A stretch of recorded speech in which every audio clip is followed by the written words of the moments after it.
Hello, everyone. This is the Linzie Show. I am so appreciative of you tuning in today. We have a special guest. I have a special guest, a person I've known most of my life, and I'm super excited that he is here. His name is Robert Goldman. Robert, you are here with us today. Thank you so much. Hey, how you doing? Good. I'm excited to be here. Welcome to the show, Robert. Thank you. Thank you for the invite. I really appreciate it. You're welcome. And I am excited because you have a story to tell us, and we're going to get to that. I really appreciate that.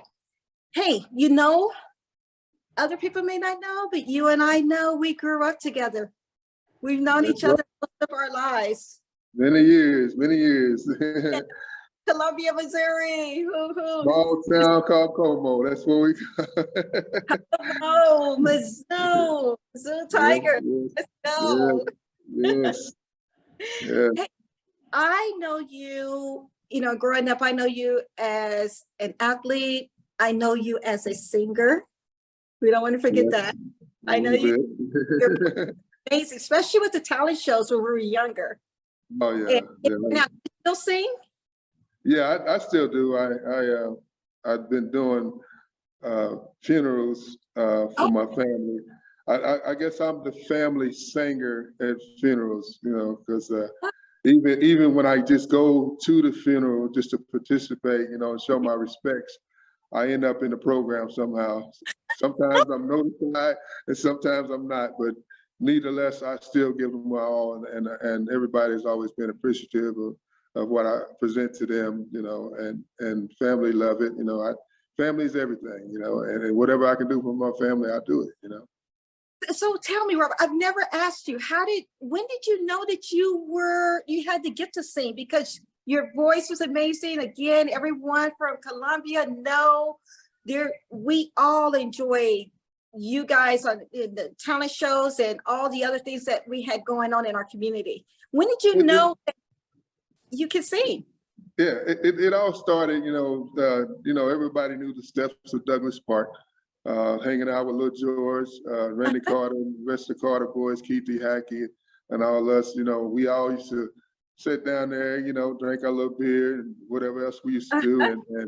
And we all start harmonizing, start singing, and everybody just starts singing. And then, the people that really knew how to sing, they kind of work with you on how to carry a tune, I'm blessed that these guys took me on and they showed me some things that, they always said I had a good voice, but I just didn't have the control. So they showed me how to control it. And since then, I've just been moving on, I've sung at a wedding at the University of Missouri Newman Center for a friend of mine when I worked at a place called Woodhaven Learning Center. A young lady named Renee Clarke got married, and we used to do talent shows at Woodhaven too. And I sung at a talent show there, and that's where she was like, "Oh wow, you have to sing at my wedding." I didn't know that they did talent shows at Woodhaven. Yeah, and it was real cool because the lady that she hooked me up with to do my music was a guy that I played football with in high school named Kelly Dunkley. It was his mother. So she played my music. So I had to go to her house and rehearse. And she said, I was so excited when I heard your name, but I never heard you sing. So we rehearsed, and she played for me.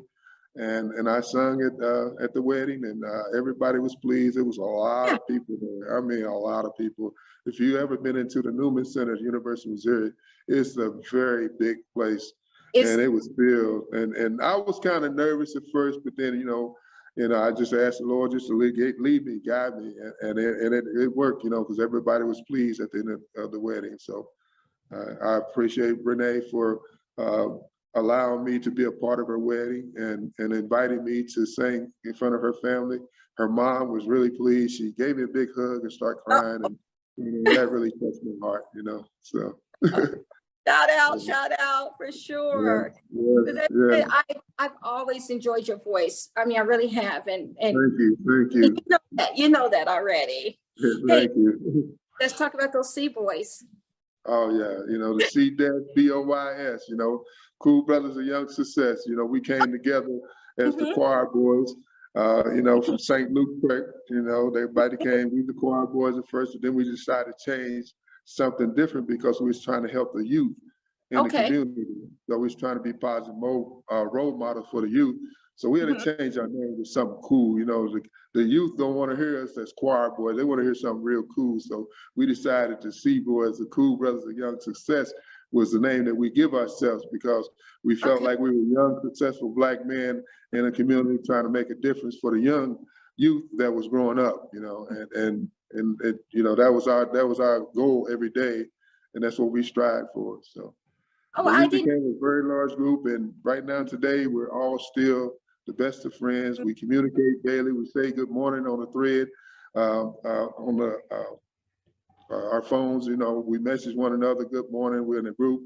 So, you know, this is something where we continue on every day. You know, we don't miss the morning telling one another good morning. Wow, I didn't know that, and I did Yeah, not know you guys changed your name to that because yeah, remember us being in church yeah. and The St. Luke, yeah, choir, yeah, the choir boy deal. I mean, those yeah. are lifetime memories that Oh have yeah, made who we are oh today. yeah, yeah. So yeah, We that's great. we even had a song called "See Was a Cool." Yeah, That, yeah. that is awesome because I didn't know that you guys changed that to transition to mentor young Yeah. men Oh and yeah. witness for young men. Okay. Yeah. Hey, you are a father. How many children do you have? I have 5 kids. I have 4 boys and 1 daughter. Poor little girl. How old is she? We had if you could be around all them boys. How She's old is 7. she? She's 7? 7 years old. She'll be 8 this year. Oh Yeah. my goodness. I think I see the She was last my time she was my miracle baby. early. Tell me, Yes. why do you say that? Because the young lady that I met, you know, Mhm. she never thought she could have kids, Mhm.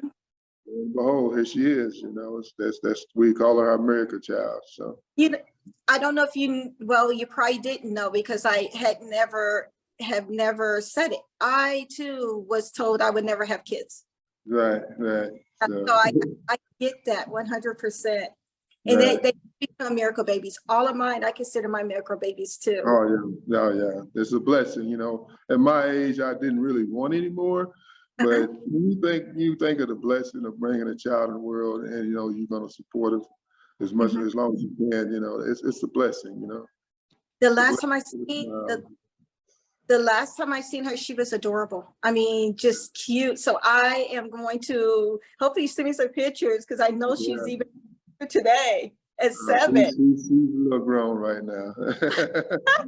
You know, And that the girl, kids got that IDK. I don't know where they get it from, but when you ask them some IDK, what are you talking about IDK? They say I don't know. You know? I don't know. And I'm sure you have her right. And the boys having all that protection there. That's Oh, great. yeah, That's great. yeah. Hey, I know you too, as I said before, as an athlete. I know that you attended college. Where did you go to Yeah. school? I went to Northwest Missouri State University. I came out of Hickman High School. I got a full ride scholarship to play football. Did you? Yeah, Northwest Missouri State. Signed with them. Had several offers, you know, and kind of was a bad boy in high school. Had a offer to Illinois. They wanted to send me to the University of DePace Junior College. Had a letter of intent letter from Mizzou. Okay. Oh, You know, did not. growing up, not being financially advanced, as you say. Mhm. It was coming up with a single mother. My dad was there, but he was raising 2 families, and his income wasn't as powerful as it should be with 2 families. So I couldn't rely on my mom to pay for my college, so I had to figure out a way on my own. And I used my athletic ability to pay my way through school. So Mhm. that's how I was able to attend school by my athletic ability on how to play football and being really good at it. While attending Northwest Missouri State University, I was awarded the most valuable freshman on and off the field, which was rewarding. So that was a positive thing. And then Yes. in 2017, I was invited back up. The 1984 football team was invited to the M Club home picture of the football team, but I'm there. Great, great. I did not know that. I mean, Right. it takes a lot of discipline. So how did you find that discipline in such a hard or, challenging upcoming, because there was challenges in getting money, and supporting yourself and staying disciplined, focused. So what do you think? How did you do it? There was a guy, a good friend of mine, he passed away last month. He was like my mentor on the field. When I first came in as a freshman, he and I got into it in the locker room. So he threw my pass, I threw his, but he's a big inspiration to me. And he pretty much took me up on his wing, and he told me one thing he's going to do was make me strong. And so he introduced me, coming from Columbia Hickman back in the day, we had the machine weights. We didn't have the free weights like all the other big schools around the United States. But, coming from Columbia Hickman, he introduced me to some real weightlifting. And since then, I never stopped, and I gave it all to Tony Floyd. He was like my mentor. He introduced me to weightlifting. He encouraged me every day. And right now today, at age 58 years old, I'm still involved, living the legacy that he started for me, The mentorship is dear. And I know taking that on, and ran with it. You got it and you ran with it and you're passing it on. So, that I believe in mentorship, and later on, I know we're going to talk about mentorship even more, because I am anxious to hear about all that you do with mentorship. Okay. So, yes, what position did you play when you were in college? I played defensive tackle on the strong side end. So yeah, so a lot of defensive end work too. Yeah. What would you tell a young man now who is wanting to play on the college level, because you went pretty far? Yes, yeah. You got to stay consistent. I was, the one thing about playing football is you got to focus, and you got to want to do it. You got to want it. You got to be serious about it. And then how you be serious about it, your off-season training is very important. The more you train off-season, the better off you are during the season. So think of a workout plan. The best thing is, if there's a CrossFit in your area, join it.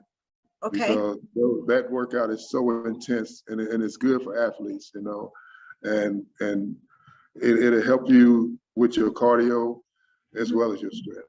And those are two things that you need when you're out on the football field. You got to have good cardio and good strength. Yeah. Great, great, great. Yes. And I know that you spent some time overseas. Tell me about. Well, I worked for a company called Oscon, and back in 2007, I went to Japan. Japan. I was invited to go over there for a 10-day training. Plus, when I was there, I worked on the line, and Japan is different. I mean, I really love being over there. A lot of respectful people, a lot of interesting things to see and do, but it is so crowded. Tokyo is crazy crowded with people. I lived overseas. I was in Europe, but Asia, I would love to go there. It seems like it's very beautiful. The vegetation. I love the culture. I love the fashion. Yeah. I haven't been to Canada like 3 times. I went up there one time. We did a improvement project, a money-saving project, and we had what we call we went to the Honda Can event. It's where Honda invites all their suppliers up to this Honda Can event. And what you do is you present your cost-saving event, but you're doing it like a play form.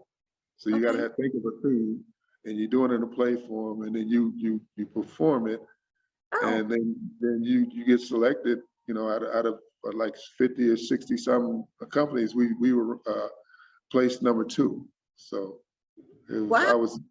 I didn't do any thing, but oversee it. Mhm. The individuals involved did a really good job, and Mhm. like I say, we placed number 2 in it, and it was rewarding for them. So yeah. Well, just the experience. I think that, just having that experience, especially coming from where we grew up, Oh, just oh yeah, yeah, living yeah, overseas taught me a lot. It taught me a yeah, lot. I left right out of high school and I was like 8, well, how was I? I think I was 18, 19 years old yeah. on my own, overseas, a new culture. I grew, Balance. it was very enlightening. I would never take that experience for granted. It taught me a lot. It made me who I am today, I think. Yes, Yeah. yes, yes. Hey, And then I 2011, while working at Oshkosh, I Mhm. had an opportunity to move to San Luis Potosi, Mexico. Oh, We opened up a plant down there, and it was Oshkosh, Mexico. Um, my son was in junior high, so the transition for him was going to be difficult, with the Spanish and stuff like that. So I had a big decision to make. mhm. I ended up staying here in Colombia. They offered me a better position here in Colombia, but I did get the opportunity to go down to Mexico and for like 8 days and visit San Luis Potosi, the plant, and what Mexico had to offer, and very interesting. Yes, yes. Worldwide traveling. Yeah, That's it yeah, is. Just yes, the other cultures and just do and live and believe and food and yeah, clothing. yeah. Yes. It makes us Authentic Mexican food in San Luis, some of the best Mexican restaurants ever. I have there, but you're making me hungry right now. Yes, yes. You know what I want to know? Yeah. I want to know what songs or albums did you listen to last year? Last year I was into, right now here lately I've been into a lot of reggae music. Reggae. And that's been my thing for a while, because it's always positive vibrations. The dance hall kind of get kind of hip hop-ish, kind of wild, but we get to the roots and culture, and you listen to some of the guys like old school Greg Isaac, Dennis Brown, Roy, Freddie McGregor, uh, all the Glenn Washington, Brass Hammond. Brass Hammond to me is like the Marvin Gaye of reggae. Oh, And he's one of my favorite. He's one of my favorites because he's a really good singer, and yeah. he's got some really good music. So yeah, that's I've been into the reggae music. That sounds that I love reggae myself, but it sounds like you are a student of reggae. Oh So that yeah, and I love yeah, going to reggae events, it's just the vibe and the culture. You're free and just enjoying yourself. Lots of enjoying. Who are your role models? Well, back when I was a kid, even though I'm not a Steelers fan, Mean Joe Green was always one of my role models because he's one of the strongest, one of the best defensive tackles that I ever seen, play the game. And so, I'm not a Steelers fan by me, and I'm a Chiefs fan, but Mean Joe Green was one of my role models because I played defensive tackle and I studied him a lot, and that's why, kind of stole some of his moves to allow me to perform on the field, not like him, but somewhat Mhm, up to his standard, was mhm. was one of my goals. Yeah. As an example, that's interesting. That's Yeah. very interesting because with role models, we get a chance to see what we can achieve, and if someone does it, we can do it. That in a sense, it's inspiring. It's inspiring. I Yes. do role models myself, and I think Yes. it's go right back to the mentorship. So we just have to keep doing what we're doing as far as being the best that we can be, because someone's looking at us, someone's watching us, someone wants to be encouraged, someone needs to be encouraged. So Yes. yeah, those role models are definitely needed. Tell me Yes. what inspires you. Excuse me. What inspires you? What inspires me, just being able to get up every day and knowing that I'm supporting the individuals that I created, my kids, my family, just being able to still come to the gym and do the things I do. And some of the youth looking up to me here in the gym, and they're amazed at some of the things I do here when I'm on the bench press. And they're like, man, how, a lot of them, I tell them my age, they'd be like, you're lying. I said, no, I'm serious. He said, my dream is to be like you when I get your age. And I said, well, just stay consistent, and you will be here, So, and I've been in pro fitness since it opened, and I've seen a lot of youth come through here, and a lot of young football players, a couple that's probably in the pros now. I don't know, I just haven't seen them anymore, but a lot of youth come through here, and I think I inspired them a lot. You, as a personal trainer, doing the bodybuilding, and as an athlete, do you stick to a specific diet? I don't eat beef or pork. I mean, I cut the beef and pork out of my life years ago, and I think the main reason was I had a bad experience with high blood pressure. Heart burns real bad, and a Jamaican friend of mine was like, hey man, he said, just try to cut back on meat. And I said, well man, I can't cut back on all meat. So he said, just try the pork. I tried the pork, still had the heart burns, and he's like, well, just try the beef too. So then eventually I tried the beef and the pork, and Can't hear.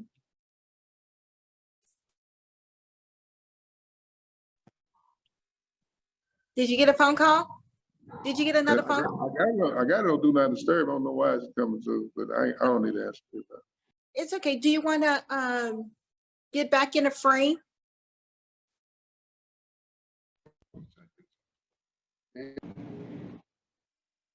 Okay, we're back. We're back. When you were in the gym, what motivates you in the gym? Just like I say, just trying to inspire the youth, man, motivating the youth around me, knowing that, one thing that the gym does for me, it helps me deal with adversity. Anytime I'm having a bad day at work, bad day with family, bad news, anything, a lot of people like to go get drunk, whatever else they like to do to deal with adversity. But I come to the gym and I work out because it helps me, wear myself down, forget about all the bad things that's on my mind. And it's just like a positive movement for me. The whole time I'm here, I'm listening to my reggae music, all good positive vibrations. One thing about reggae music, there's a song that fit every mood, every need that you need, and that's what's inspired me the most. Well, good. Tell me, what's your favorite equipment? I don't really have a favorite. I do it all, but as you can see, my strongest is the bench press and my legs. So the bench press. You were telling me behind the scene. You were telling me about how much you lift. Right. And tell me what is that number? I don't max, but I used to go to 425 once a week. The older you get, your joints are not going to hold up like that. I'm sure I can still do 425. Then I start going to 405 for a while. And I cut back there, and then I start doing, right now I stop at 365, but I start my workout with 225, 10, 245, 10, 275, 10, 295, 10, 315. I try to do it anywhere from 5 to 6 times. And then I do 335 anywhere from 4 to 5 times. And then I do 365 once or twice, and I'll do a cool down set of 235 for 20 reps, and that's my bench press. I had a young lady in here that she couldn't do 140, 135, which is 245 plates in a bar. And I told her that find a weight that she can do consistently with a lot of reps, but kind of heavy, but not too heavy. And I said, at the end of the workout, do 20 reps to something every day. And a month later, I came in here and she was actually lifting those 2 plates she couldn't lift. She done them 7 times, 7 reps. And then there's another young man that I was working out, as a young man that I was working out with named Chris Crum. He, when we first started working out together about 3 years ago, he could barely, about 5 years ago, he could barely do 245. Just last month, he was able to do 355 on the bench. So it's very inspiring to see, you know, people join me in the gym and they'll work out with me for about a week or two, sometimes a month, but then they'll veer off and take that workout plan with them.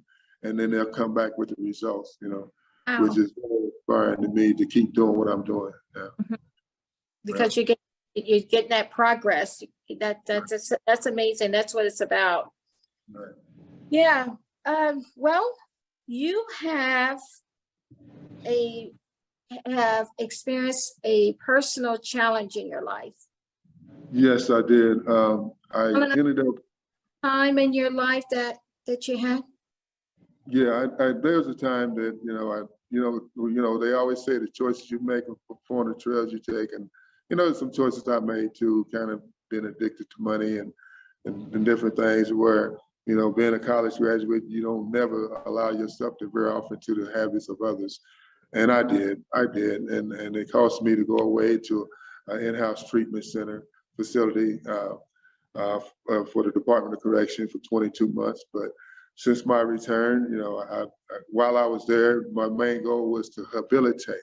And by habilitating myself, I had to strengthen my mind and my body physically, so that when I came home, I was more prepared to deal with society on a positive level. And that's what I've been doing ever since. So all the opportunities as far as employment-wise, hats off to Oshcon for allowing me to come in as a supervisor and then advance into a manager, and all the opportunities they gave me to go out of the country, and visit various places that I probably would never been able to go on my own because of the things that I brought to the company.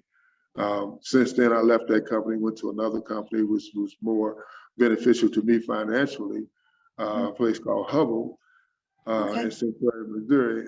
And these people are golden. They are golden to people. They really take care of their employees and they support their employees a lot. And I've been nothing but appreciative and I love everything they did for me, to help me support my family even better than I did when I was at Oshcon.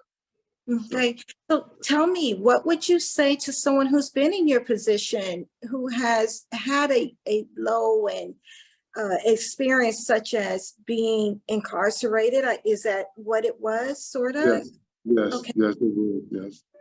And coming out and being able to get back on your feet, that's not easy. What kind of support did you have, and what kind of advice would you give? The thing is, you got to focus on you. When you come home, the main focus is on you. It's up to you to do you and make sure you take care of you. My goal was, when I came home, was, I knew I had a family, but first I had to get myself together. If I wasn't, so yeah, I had to focus on me when I came home, and I knew that there was goals I had to set for me. You have to set goals for yourself. Don't try to please other people, because your goals, once you set your goals and you get to where you want to be financially and mentally, then you're going to be able to support people easier. And that's what I had to do. I knew that I needed to get out. I had to get a good job, I had to support my family, but I had to make sure I was ready to do that. So I had to make sure I set my goals and strive and be consistent. And that's what I was. I was consistent on what I want, because I knew the end results was I was going to be able to provide for my family, and I hadn't disappointed them since I've been home. So did you find that it was hard? In the beginning, I did, because as anyone, when you're coming out of a facility, your opportunities are slim. People are not trying to give you a chance. So pretty much it's almost who that can get you into places that will help you, prove yourself. And that's the thing. Once someone gets you into a place, prove yourself. Don't take anyone for granted and thinking that, yeah, my buddy's the boss man, he got me a job, I'm good. No, you're not good. You have to go in there and prove yourself. You want to be that boss. You want to be your buddy. You want to be that boss. You have to prove to yourself that the sky's the limit. There's no stopping you on what you want to do, you know, and that's what I had to do. I had to come in and set my goals. I was already strengthened my mind mentally while I was incarcerated. So when I came home, I knew what I had to do, and I followed those goals. I followed those dreams, and been blessed ever since. So. Well, I really appreciate you sharing that, because that is an intimate, space for a lot of people, and it's not easy to share. But I do want to ask you one more question about it. How do you deal with the stress, or how did you deal with the stress? I would think it'd be stressful, right? Yes, it is. Well, my thing is, you never give up. And one place that I would always go is my home away from home. And that's right here at Pro Fitness Gym. Okay. That's my stress reliever. It's always been, I don't turn to alcohol. I don't turn to drugs. I turn to Pro Fitness. You got to find something that's positive like that. Find a training plan. Find a place, a facility you can go train and get your mind. Just isolate yourself. Put your earphones on and train. And it's so relaxing. Because one thing you're gonna do, you're gonna wear yourself out. So you're not gonna want to do anything when you leave the gym. Yeah. Well, you got to find an activity. So. Obviously, it worked for you, and you have turned around and been, a positive figure for so many. And I know that there is others that you have not mentioned. So I know that you do personal training now. How can someone maybe, at any stage of their life, a female like myself who tries to stay fit, or someone who just heard what we said about your story and is motivated and inspired, how do they get a hold of you to be able to have you pull them in and share with them your wisdom and also your professional physical training that you offer? If they're in Columbia, Missouri, or surrounding areas, they can come to Pro Fitness. I'm usually here every day between 3 and 3:30, Monday through Thursday. I'm only 4 days a week. I'm getting old. I can't do those 5, 6 days again. I need 3 days of healing, because I'm breaking my body down for 4 days. So I need 3 days to heal back up so I can be back ready on Monday and start all over again. So I'm in here at Pro Fitness between 3 and 3:30 every day, unless I have to work late. But that's my average time of being here. I also have an email address, which is r.gomez0858@gmail.com. Reach out to me. We can share information.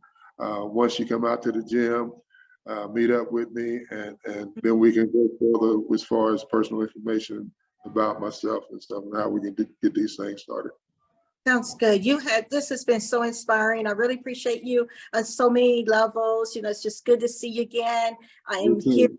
You're in Missouri, and you're making me miss home and that we do in Missouri. I know that the back of my ball's coming up, so I can't wait to and be a part of that and see everyone.